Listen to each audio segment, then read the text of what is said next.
চাচা এটা কথা কই বাজার মনে করুন আমি আর আমনি দেশ ছেড়ে যাইতেছি গে। হ্যাঁ যাওয়ার সময় একটা আপেল পাইছি হ্যাঁ এনে আপেলটা আমনি খাবেন না আমি খামু আপেল তো তুমি যখন পাইছো তাহলে তুমি দি খাও বুঝা কইন বুঝাই তো কইলাম আচ্ছা। পাইছো তুমি আচ্ছা ধরেন আমি খেলাম হ্যাঁ কিছু পথ যাওয়ার পরে এক বোতল পানি পাইছি হ্যাঁ এনে পানিটা আমনি খাবেন না আমি খামু পানিও তুমি পাইছো আপেলও তুমি পাইছো তাহলে তোমার তো অধিকার ওটা তুমি দি খাও আমি খামু হ্যাঁ আচ্ছা যাই না আমি খেলাম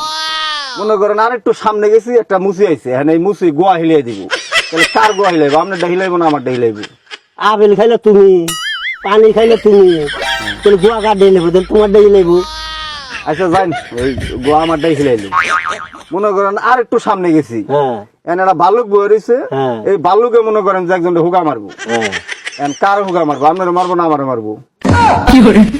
গুয়া তো তোমারটা শিলি নাই আর আমার গুয়াটা খালি আছে তাহলে আমারই মারবো আর কার মারবো